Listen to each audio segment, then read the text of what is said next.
Hello বন্ধুরা, mafia এবং love story ভালোবাসার রোমান্টিক গল্প শুনতে ও পড়তে আমাদের স্টোরি অফিসিয়াল মায়ের আঁচল চ্যানেলটি সাবস্ক্রাইব করে বেল আইকনটি বাজিয়ে দিবেন। আমাদের চ্যানেলটি সাবস্ক্রাইব করে আমাদের পাশে থাকবেন। ভিডিওটি ভালো লাগলে সবাই একটা লাইক দিয়ে ভিডিওটি সবার মাঝে শেয়ার করে দিবেন। আশা করি গল্পটি সবারই ভালো লাগবে।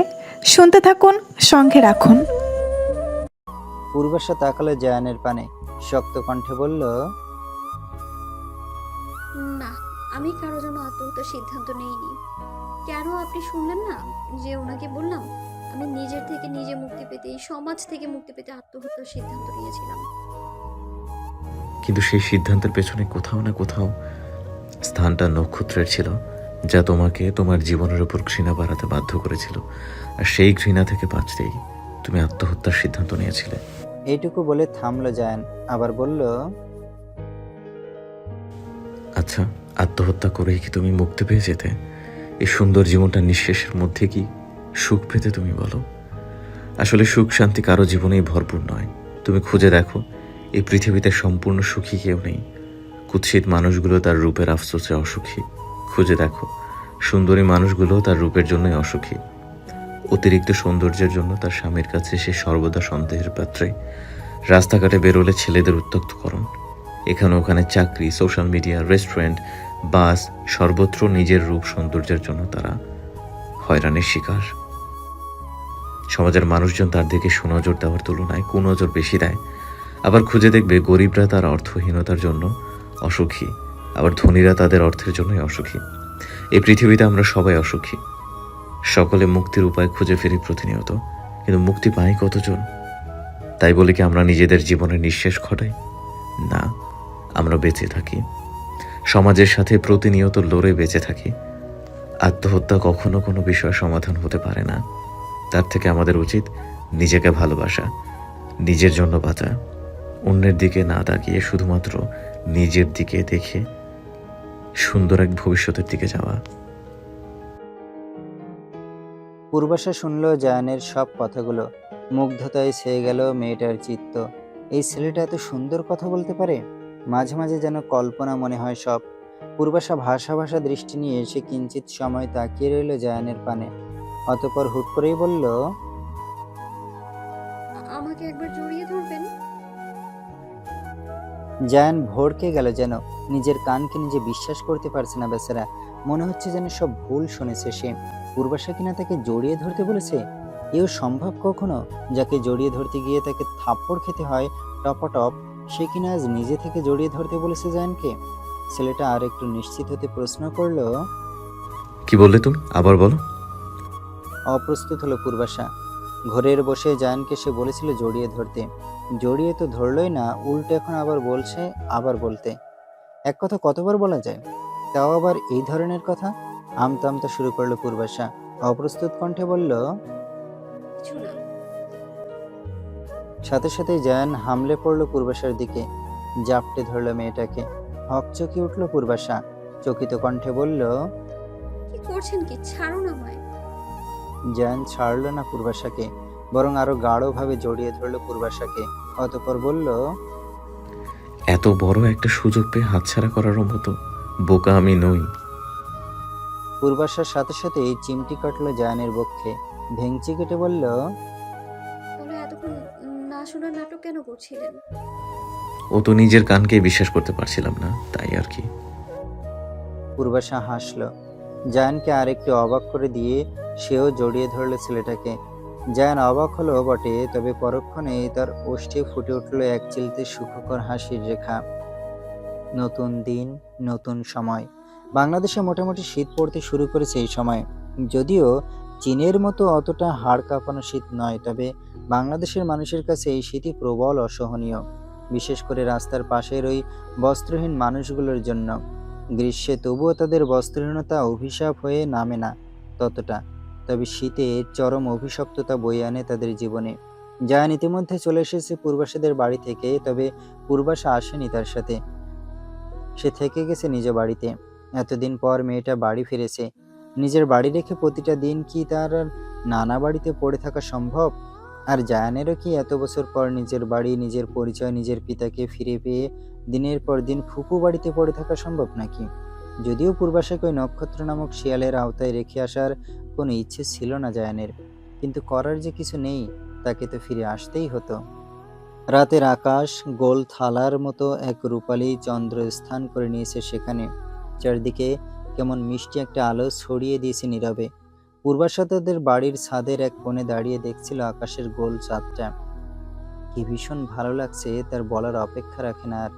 চীনে হোস্টেলে থাকা অবস্থায় বারান্দায় দাঁড়িয়ে বেশ অনেক দিনই চাঁদ দেখেছে, তবে দেশের মাটিতে নিজের বাড়ির ছাদে দাঁড়িয়ে চাঁদ দেখার মতো অনুভূতি সে অনুভব করেনি। পূর্বাশার বিভোর হয়ে চাঁদ দেখার মাঝেই পাশে কাউকে অনুভব করলো মেয়েটা। পাশ ফিরে তাকালো সে।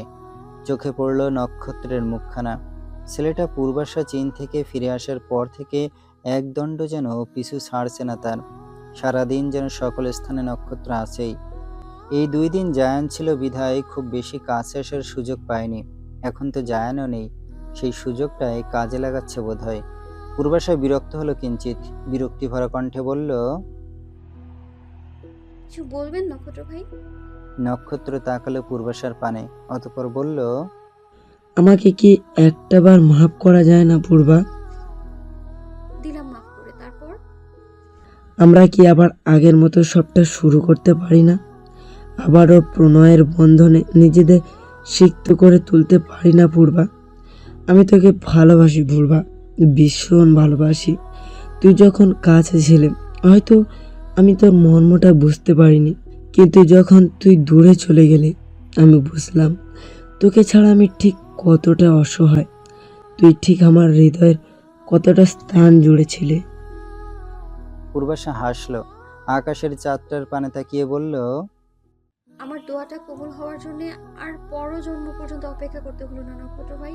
এই জন্মেই আপনি আবারও ফিরলেন আমার কাছে, আমার প্রণয়ে আসক্ত হয়ে। এইটুকু বলে থামলো পূর্বাশা। আবার বলল, কিন্তু আমি আপনাকে ধোঁকা দিতে পারলাম না বোধহয়। আপনার মতো ভালোবাসার অভিনয় করে মাঝ পথে আপনাকে ভেঙে গুড়িয়ে দিতে পারলাম না আমি। তবে 4 শব্দের এই ভয়ঙ্কর বাক্যটা বেশ সুন্দরভাবে বলে দিলাম, আমি আপনাকে ভালোবাসি না। নক্ষত্র যেন ব্যাকুল হয়ে পড়ল।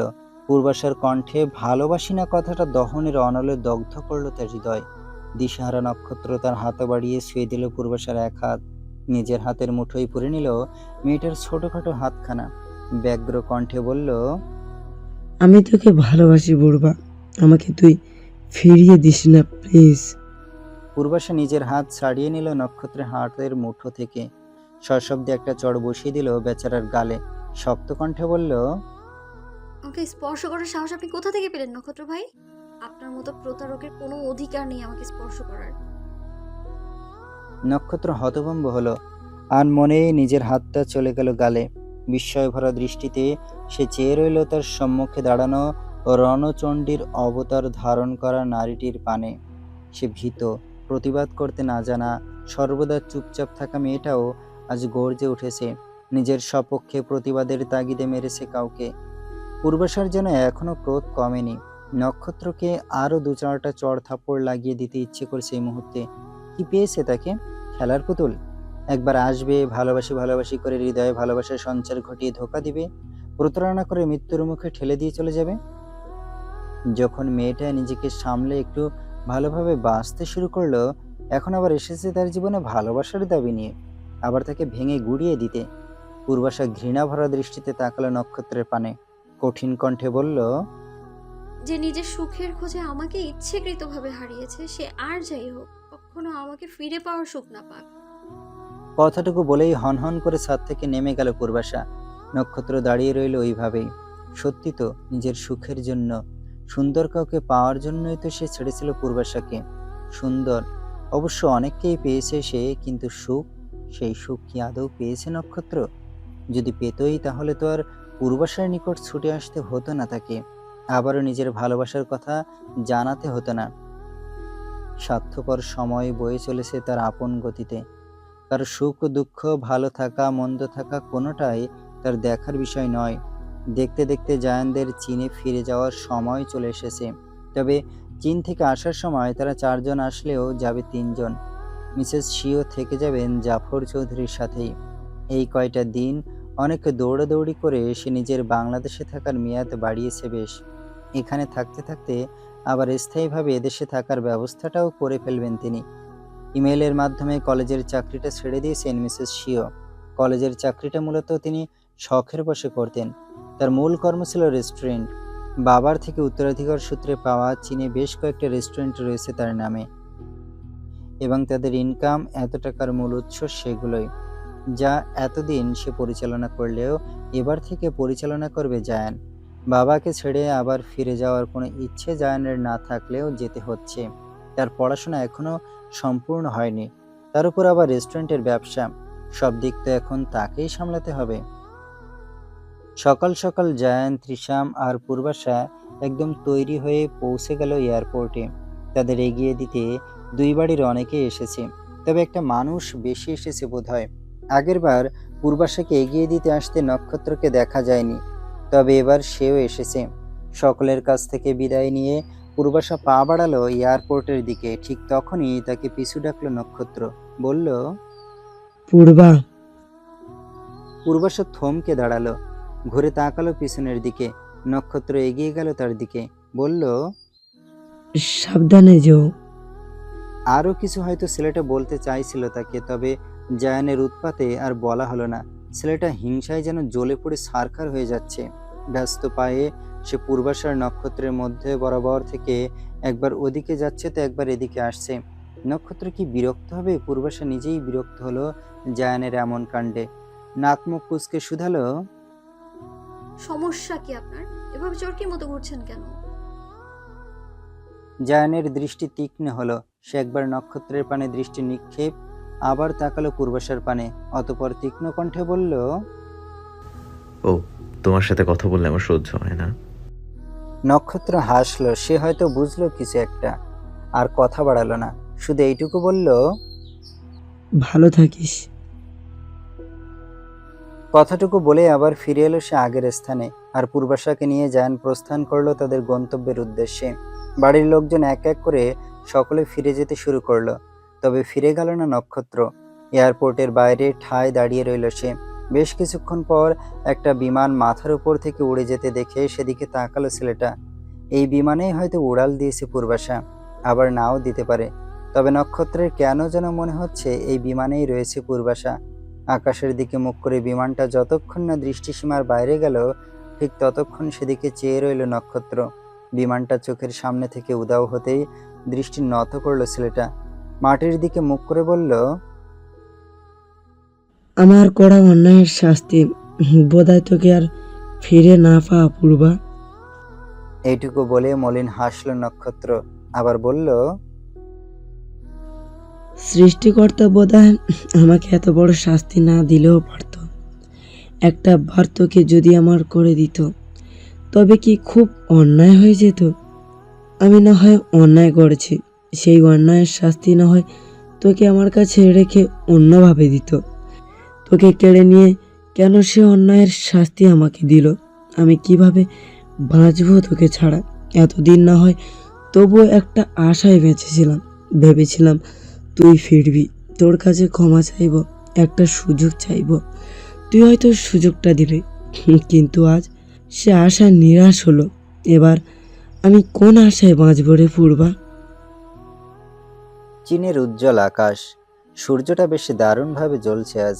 এতে অবশ্য শীত কমেনি একটু। শীত যে শীতের মতোই প্রকোপ আকার ধারণ করেছে।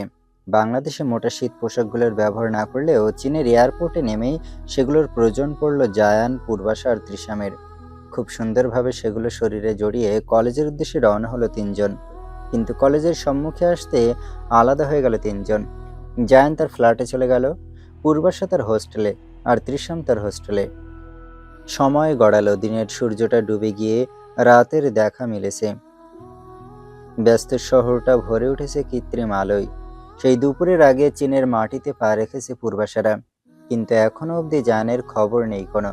একের পর এক কল করে যাচ্ছে, অথচ তার রিসিভ করার কোনো নামগন্ধ নেই। সেদিন একটু কিনা কি জড়িয়ে ধরেছিল, তাতেই বোধহয় সাপের 5 পা দেখে দেখেছে ছেলেটা। ছেলেদের এই একটা প্রচণ্ড বাজে অভ্যাস, পটানোর সময় কত শত মিষ্টি কথা, সারাক্ষণ তার পিছনে পড়ে থাকা, কল দেওয়ার আগে ধরা, আর একবার পটে গেলে ব্যাস আর খোঁজই পাওয়া যায় না। আর সেখানে পূর্বাশা তো এখনো নিজের মনের কথা জানায়নি জায়ানকে।